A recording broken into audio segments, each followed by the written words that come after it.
Every tick article, every product label, every well-meaning friend telling you to tuck your pants into your socks is aimed at the wrong problem, or at least only half of it.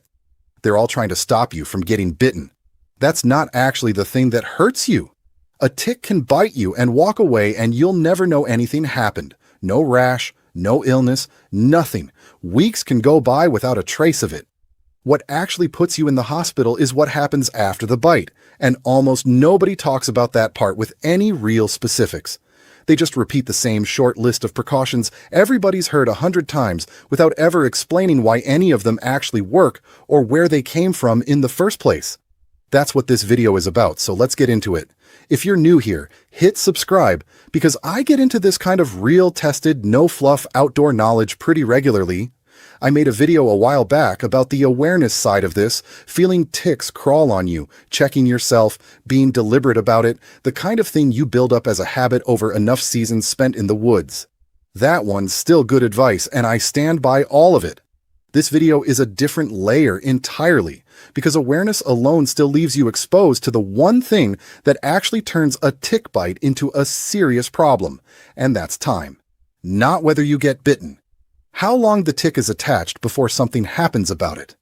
Once you understand that distinction, the whole prevention conversation changes shape, and a lot of advice that used to sound redundant or overly cautious starts making a lot more sense. Here's the biology behind why time matters so much, because I think once you understand the actual mechanism, the rest of this makes a lot more intuitive sense instead of just feeling like a list of rules somebody handed you without explaining any of the reasoning behind them. The bacteria that causes Lyme disease lives in the tick's gut, not its saliva, not ready to go the second it bites you. When the tick starts feeding and gets a blood meal flowing, that triggers the bacteria to start multiplying and migrating out of the gut, up through the tick's body, into the salivary glands. And only once it reaches the salivary glands can it actually get injected into you. That migration isn't instant. In most cases, it takes somewhere in the range of 24 to 48 hours for that whole process to play out, which means a tick that's been attached for 6 hours has, in most cases, not yet handed you anything. A tick that's been attached for 2 days is a completely different situation. Same tick, same bite, wildly different risk, purely based on how long nobody noticed it. I want to be straight that this isn't an absolute guarantee with a hard line you can set your watch to. Some research has found transmission happening in under 16 hours in animal models, and a tick that already fed on another host before it got to you can transmit faster than one that hasn't fed yet, since some of that bacterial migration may have already gotten a head start before it ever climbed onto you in the first place. And Lyme isn't the only thing riding around on these things.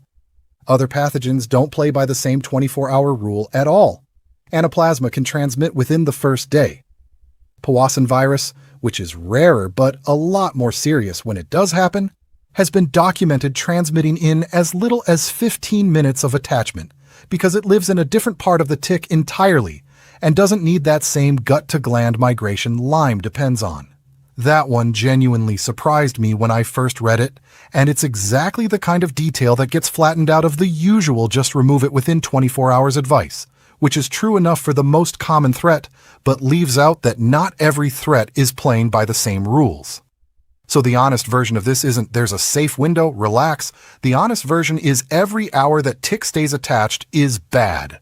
And the first day matters more than any other single factor in whether this turns into a real problem or just a weird itchy spot you forget about by next week. I learned this the hard way myself a couple seasons back, not through anything dramatic, just carelessness. I'd been out cruising timber most of a weekend, slept at a buddy's place Saturday night without really thinking to check myself before bed, tired enough after a long day that a shower felt like more effort than it was worth, and didn't find the tick until Sunday evening when I was finally showering back at my own place. It was already good and swollen, clearly been on there the better part of a day, maybe more. Nothing came of it, thankfully, but that gap, roughly 24 hours between when it almost certainly attached and when I actually found it, is exactly the window this whole video is about. I wasn't unaware ticks existed. I'd made an entire video about paying attention to them. I just didn't have any layer in place to catch what my own attention missed that particular weekend. Tired and distracted, and not thinking about it the way I would have on a normal day. And that's the gap I've spent the time since then trying to close. That reframes the whole prevention strategy around one goal. And it's not never encountering a tick, because if you spend real time outdoors in tick country, you are going to encounter ticks. Full stop. No product on the market changes that. And anybody promising you a spray or a suit that makes you completely invisible to them is overselling what's actually possible. The goal is stacking enough layers between you and a long attachment that the odds of any single tick actually getting the time it needs drop close to nothing, which is a genuinely achievable target even though total avoidance never will be. Layer 1, and this is the piece I think gets underused the most, is permethrin. This isn't a skin repellent like DEET or picaridin, which just make you smell unpleasant to a tick and hope it wanders off somewhere else. Permethrin is an insecticide that goes on clothing and gear, not skin, and it actually kills or disables ticks on contact instead of just discouraging them. When a tick crawls across permethrin-treated fabric, it triggers what researchers call the hot foot effect. The tick's legs get irritated almost immediately, and it drops off the fabric instead of continuing its crawl looking for skin. That's a genuinely different mechanism than a skin repellent, which just makes you less appealing without actually harming anything. More of a polite suggestion than an actual barrier. Permethrin doesn't ask a tick nicely to go elsewhere.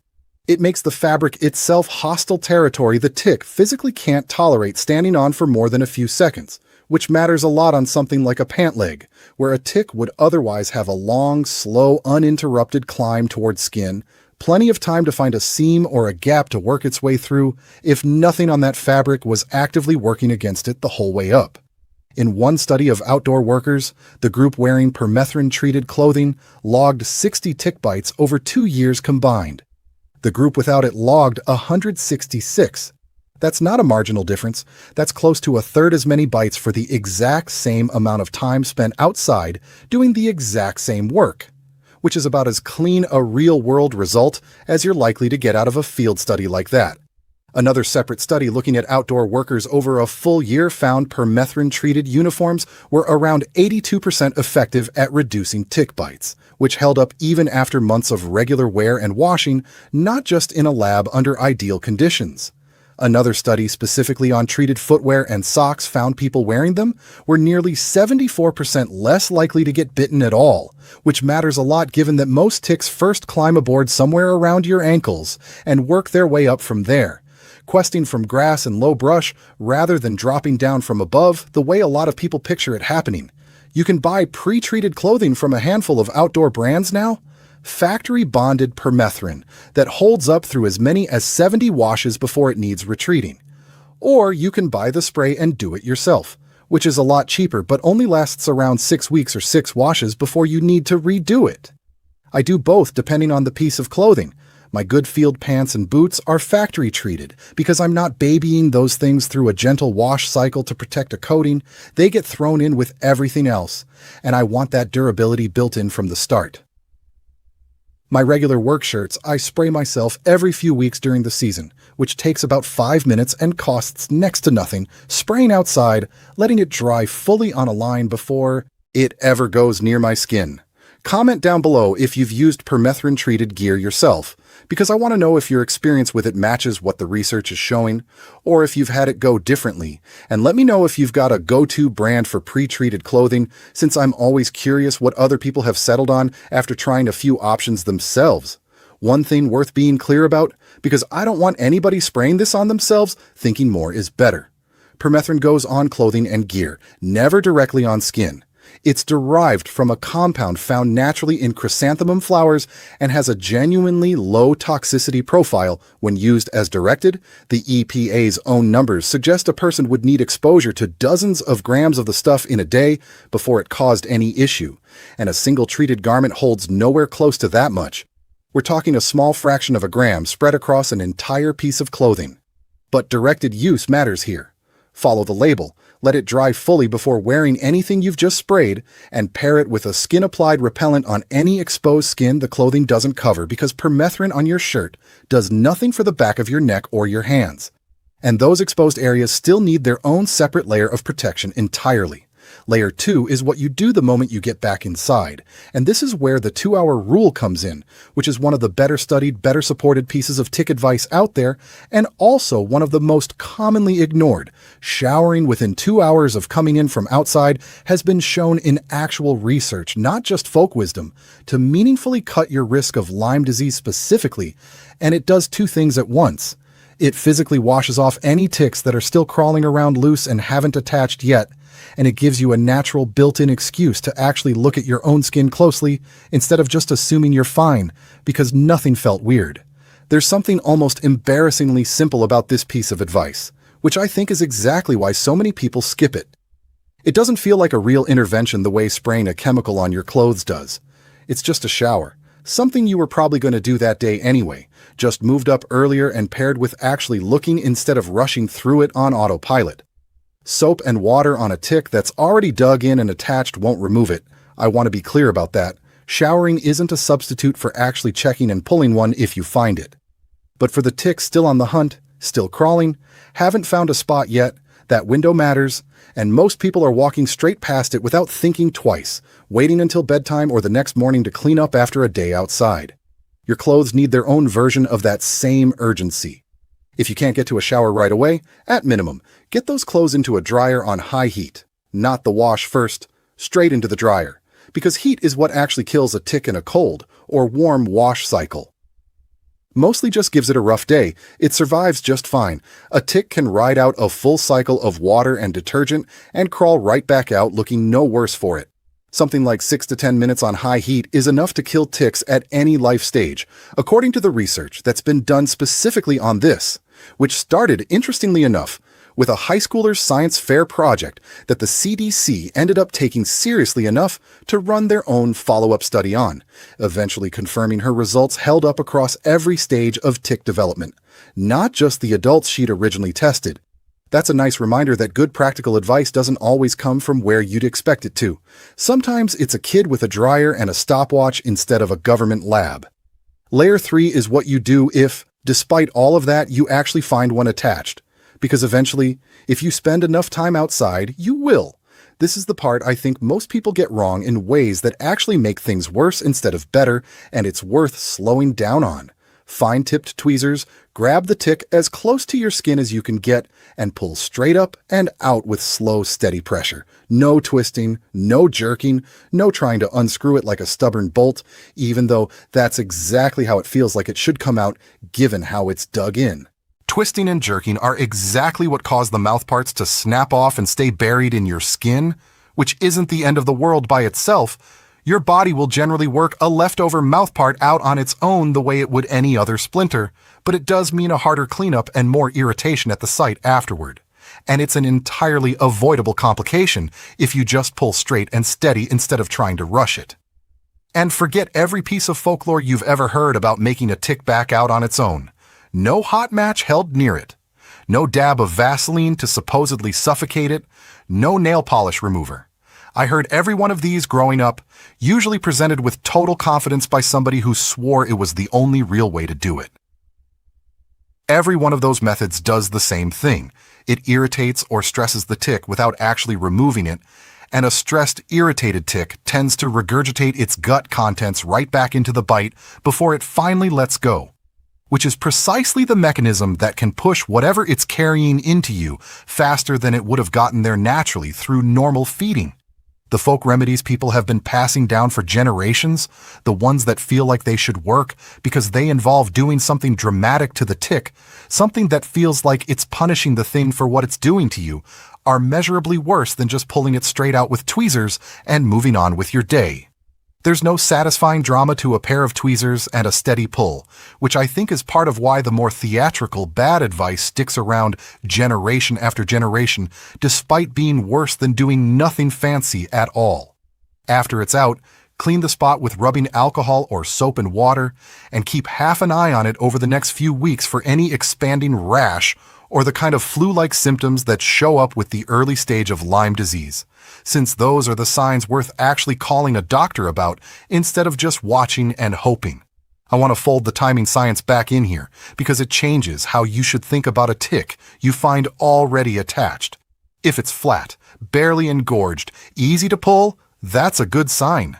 It likely hasn't been there long enough to matter much either way, probably crawled on within the last few hours and hasn't had time to do much of anything yet. If it's swollen up, dark, clearly been feeding a while, engorged to 2 or 3 times what a flat tick looks like, that's worth paying closer attention to afterward, and honestly worth a call to your doctor to talk through whether preventive treatment makes sense given how long it looks like it was attached. I'm not a doctor, and I'm not going to pretend I can tell you what your particular situation calls for. That conversation genuinely needs to happen with somebody qualified to have it. What I can tell you is that the size and condition of the tick when you pull it is actually useful information, not just a gross detail to get past as fast as possible on your way to the trash can. And it's worth a second look before you flush it or bag it and forget about it. Stack all 3 of these layers together, Permethrin doing a lot of the work before anything ever touches your skin, the 2-hour shower and check catching what gets through that first layer, correct removal handling the rare one that actually attaches, and you've built something a lot more solid than just being generally aware and hoping for the best. Think of it less like a single wall and more like the way a good roof actually sheds water, several overlapping layers each covering for the gaps in the one above it, so that a failure in any single layer doesn't automatically mean the whole system failed. None of these layers is perfect on its own. Permethrin doesn't stop every tick, showering doesn't catch every crawler, and even a perfect removal doesn't undo an attachment that already ran long before you found it. But stacked together, each one covering for what the last one misses, the odds of any single tick actually getting the uninterrupted hours it needs to cause you a real problem drop about as low as you can realistically get them without just staying indoors for the rest of your life, which isn't a realistic option for anybody who actually works or plays outside. I also want to be honest that none of this replaces knowing your own region, which is something I talked about more in that earlier tick video. Lyme disease risk varies enormously by where you live, heavy in the Northeast and upper Midwest, lighter out here on the West Coast, nearly absent in some parts of the country entirely. And that kind of regional variation is exactly the sort of thing a national statistic can hide from you if you're not careful about checking your own area specifically, instead of just assuming the national headline number applies to your particular hillside. That doesn't mean the layers I just walked through stop mattering somewhere with lower Lyme risk. Other tick-borne diseases don't respect the same geography: anaplasmosis, ehrlichiosis, Rocky Mountain spotted fever, Powassan virus, all carried by different tick species with their own regional footprints that don't line up neatly with wherever Lyme happens to be most common. Permethrin, showering, and correct removal all help against basically anything a tick might be carrying, regardless of which specific pathogen is more common in your particular area. But it does mean your personal calculation around how aggressive to get with all of this should factor in what's actually circulating where you live, not just a national average that might not describe your situation at all, and that's worth 10 minutes of looking up your own state or county's actual numbers, instead of going purely off whatever you've absorbed from national headlines. This whole approach represents a pretty different way of thinking about the problem than just be aware and check yourself. And I think both matter, honestly. They're not competing strategies so much as different stages of the same defense, each one covering ground the other one can't reach on its own. Awareness catches the tick crawling on you before it ever finds a spot to bite in the first place, which is still the best outcome of all if you can manage it. Nothing beats intercepting the thing before it even gets started. But awareness has a failure mode, which is that ticks are small, sneaky, and sometimes you just miss one, especially the nymph stage ones that are barely bigger than a poppy seed and don't feel like much of anything crawling on you at all, easy to miss even when you're genuinely paying attention and doing everything right. These layers are what catch the misses. They're not a replacement for paying attention. They're the backup system for the times paying attention isn't quite enough, which, if you're honest with yourself, is more often than any of us would like to admit. especially after a long day when you're tired and just want to get inside and sit down instead of doing one more careful pass over your own skin. I'll put together a proper comparison of the Permethrin products I actually use, factory-treated versus the spray-it-yourself route, for anybody who wants specifics instead of just the general approach. Along with a few other layer pieces I didn't have room to get into fully here. For now, if you take one thing out of this video, let it be this. The bite itself was never really the enemy. Time was. Cut down the time between a tick landing on you and something actually happening about it at every stage that's realistically possible, from what's on your clothes before you even leave the house, to what you do the moment you walk back in the door, to how you handle the rare one that gets through anyway. And you've done almost everything there is to do about this problem. Nothing here makes you bulletproof. It just stacks the odds about as far in your favor as they're realistically going to get, which is a lot better than most people are currently doing without ever meaning to fall short. I'm Cole Ashford. Thank you for listening.